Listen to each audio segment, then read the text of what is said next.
weather today in outer space. Partly cloudy with a possibility of meteor showers later in the day. So if you're going for a spacewalk, be sure to wear your titanium helmet. Did you grow up in Canada? Were you alive in the 90s? Did you love YTV? Yeah, you did. Welcome back, we're here. We got some emails because Halloween's coming, it's tomorrow. That's right, is it ever? We're excited. That's right. But what are you going to dress up as, Phil? Well, there's a Spider-Man, but it was green. Ah! Remember that? And then Paul pointed out. Phil actually did not really want a puppet beside him or any kind of creature at all. He was against the whole idea. Oh, really? Ooh. What do you mean, oh really? You were here, bro. Of course. And at first, I'll be honest, we didn't totally get along at first. Really? But then, yeah, well, it wasn't personal. He just didn't want to. Just didn't want me there. Really crummy crap. Really crummy crafts. And Wait. the crummier, the better. That's right. Now, in the treehouse- In the treehouse, they make fine crafts. They make Beautiful fine crafts. We make things that are ugly and useless. Ugly and useless, but fun nonetheless, his own style. We became such great friends, and I swear to God, he apologized to me all the time for like a year because we started hanging out. He goes, "Oh man, I still feel bad about how I treated you in the beginning." I said, "Oh man, forget it. No, I totally get it. It's all right." You know, Phil's the sweetest, nicest guy ever. Yes, he is. How early in the process of SNIT were you involved in before he made it on the air?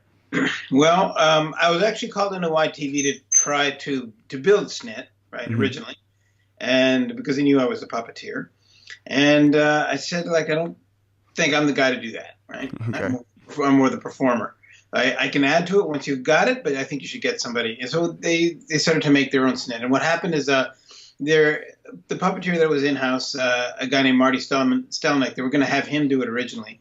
And then he fell ill, unfortunately. Oh, that's so too they bad. brought me in to substitute to see how it would work out. And then it worked out really well. They really liked me. And they said, okay, just stay and you're SNIT from now on. Well, let's go back in time a little bit. How did you get into puppeteering exactly?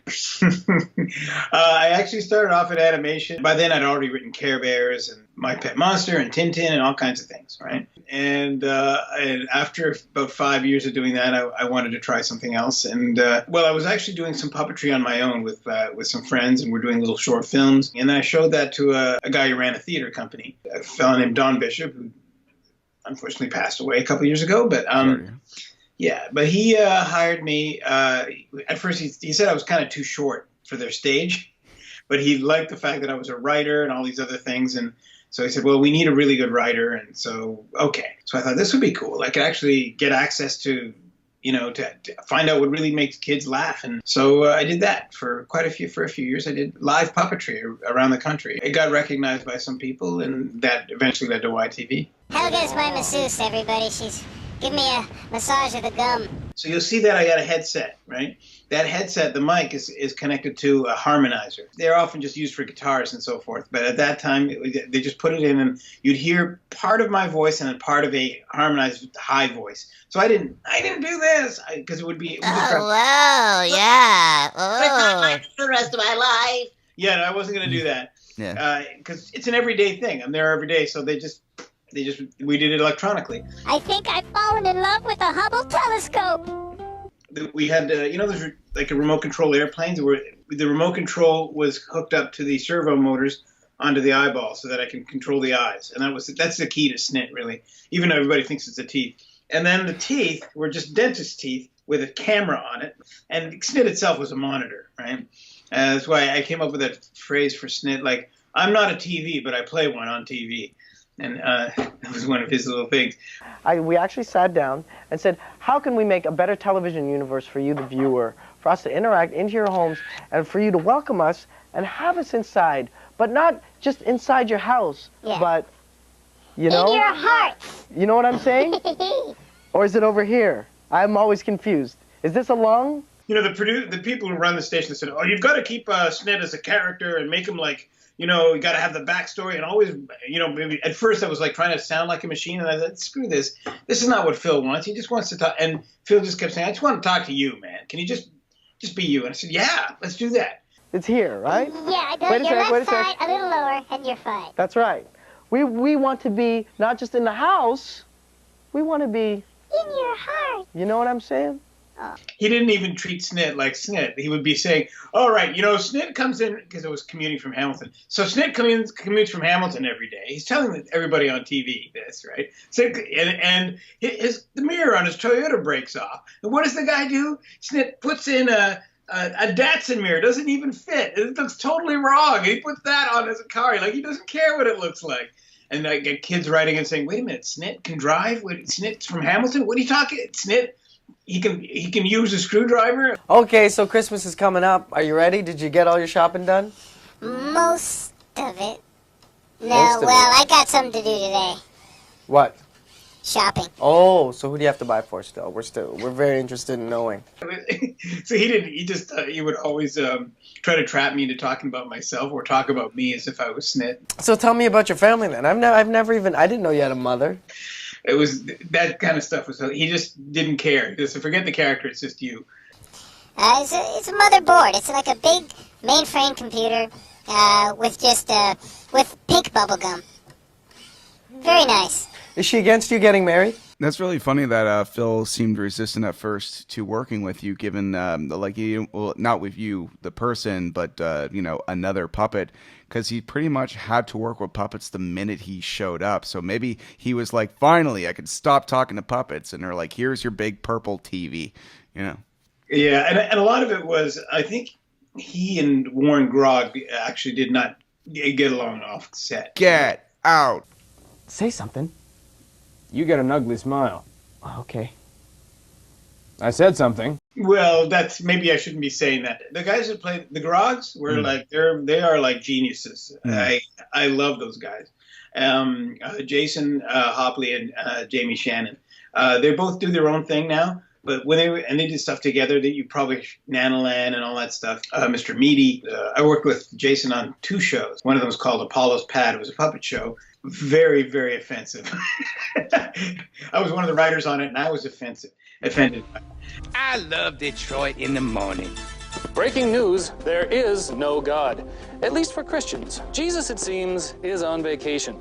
And I think you nailed it, though. It was like, Phil was tired of the whole puppet thing. It's like, I want to be more tween. I want to be more, I want to play with that side of it, But then I think we found a vibe that it's like, okay, no, this is different. This is not, you're not a character you're playing. We're talking, and the talking's engaging and fun and interesting. Interact. Watch this. See that? That's interaction for you, fellas and girls. You touched me.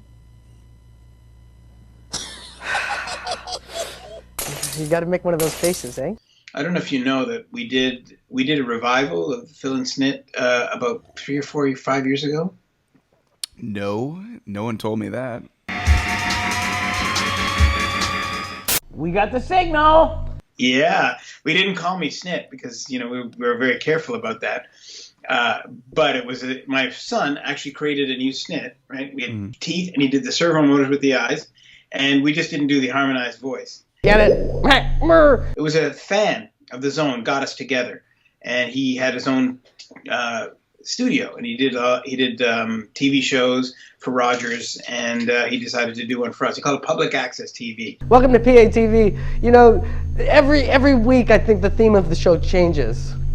Last week it was a different outfit. First of all, I was wearing it. Doesn't. Are you finding it cold in here, Phil? No, I'm just. You have your collars up as if there's an unseen wind in the studio. No, I put my jacket on to try and hide last week's wardrobe. We shoot these babies back to back, baby. And he created this backstory, the kind of thing that Phil would drive Phil crazy, saying, okay, you've taken over this station. And Phil's like, ah. And then Phil just goes off and does his thing. And he, you know what? It was the dynamic hadn't changed one bit. We hadn't done it in like 15, 20 years, and it was exactly the same. Superstar. There he is. Out of focus, I'm still good. And he was as funny as he ever was. I mean, he's still a great host.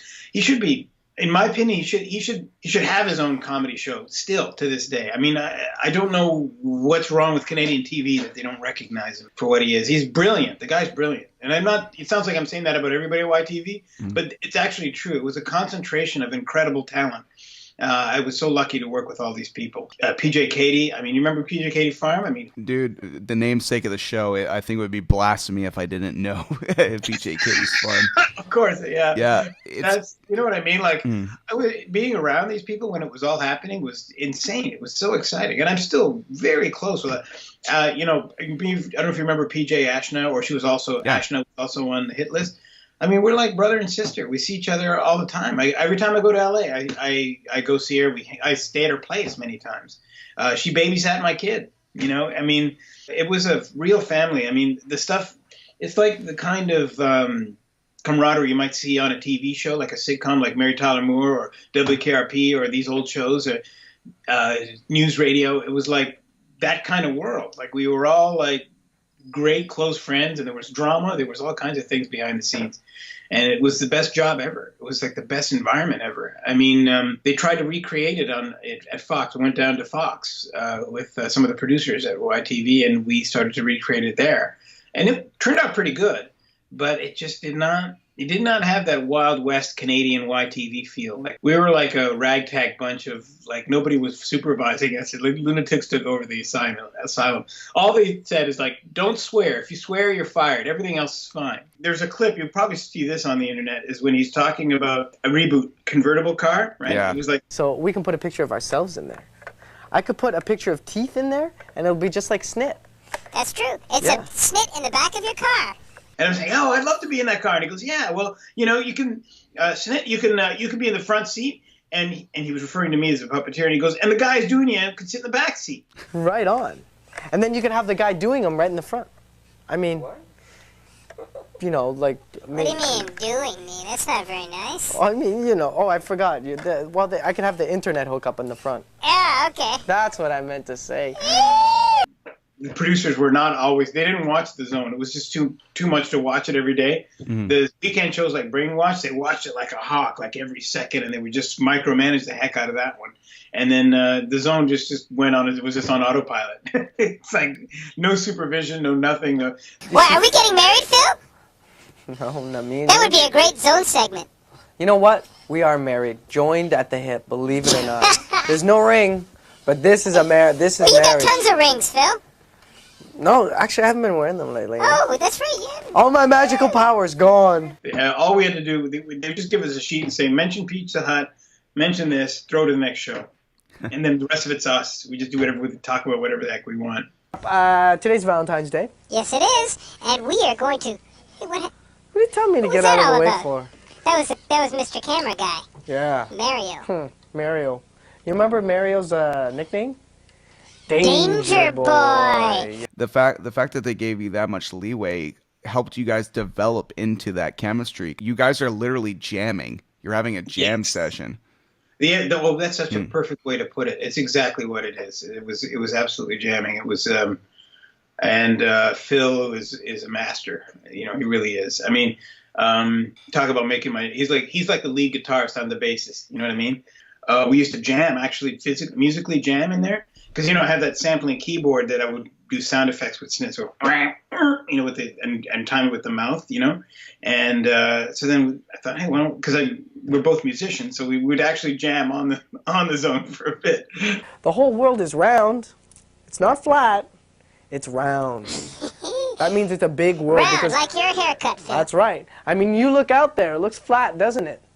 You know why? Because it's so big. It's round, but it looks flat. Because it's a big world.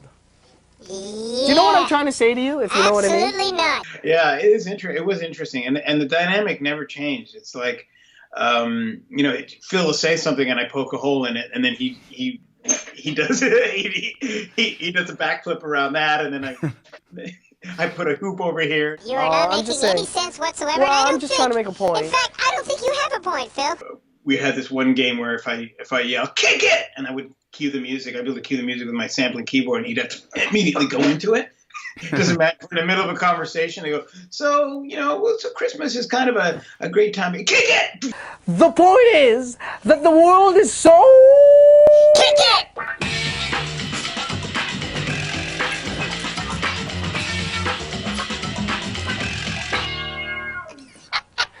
And I always had the benefit of the headset, So a lot of the times I was helping to control the timing. It's like, Phil, reboot's coming up right now, whatever it is. Or what about Power Rangers? Yeah, or, whatever it is. Or I know the next show is going to be Batman and Bruce Lee's going to be in it. And I said, so, Phil, what do you think? Robin or Bruce Lee? Who would win in a fight? And he went on a rant, of course, because he's a big Bruce Lee fan. And yeah. It was great. But I know we'd have 15 seconds left. And he after a while, he stopped wearing his earpiece. So it was always me like, let's, we got to wrap it up. Or I'd say, we got to go. Okay, we have an email here. Ah, okay. Yes, we do. Now for the real celebrities. Here's the real celebrities, you, the fans. We got a bunch of fan questions that I want to actually ask you, if you don't mind. Sure. Well, first of all, DJ Mark is like, oh my God. I'm like, we put a picture of you and Phil up, and I'm like, I'm interviewing SNIT. So DJ Mark says, those two were my childhood. And I'm like, agreed. Bruce, I apologize when I'm mispronouncing your name, but we're going to go with Bruce Menagerie. Bruce Menagerie is asking, I'd love to know if Atul has some of the footage when Phil and Paul sent SNIT to space early in October of 1997. Apparently, it was a very memorable moment on its own, and he had missed it. I do have it, and I have it. In fact, I should post it. You should, for Bruce. Bruce is a good guy.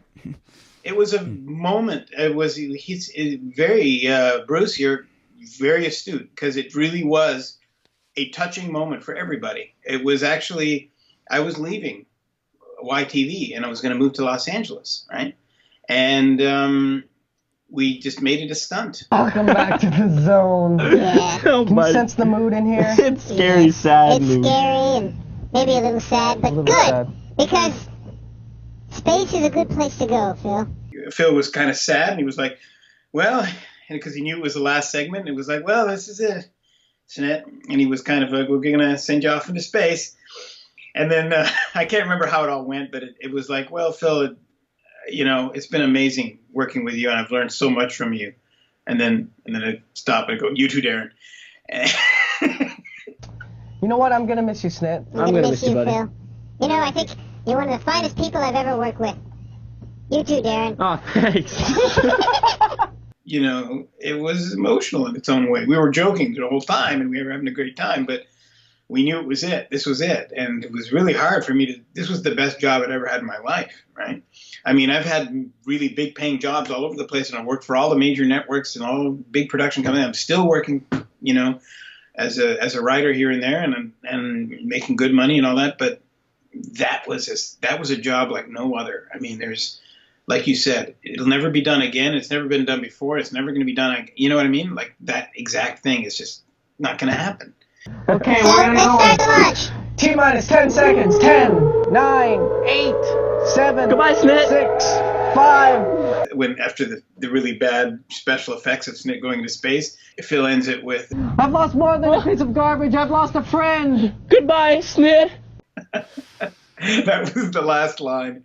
Tim Potts says, why didn't that asshole PJ Phil ever show those drawings I sent him? Check out more episodes of You, Me, and YTV on Facebook and YouTube. Sweet one-of-a-kind interviews with PJ Fresh Phil, PJ Paul, Tarzan Dan, the cast of Student Bodies, the voice acting cast of Sailor Moon, and much, much more. Exclusively on You, Me, and YTV.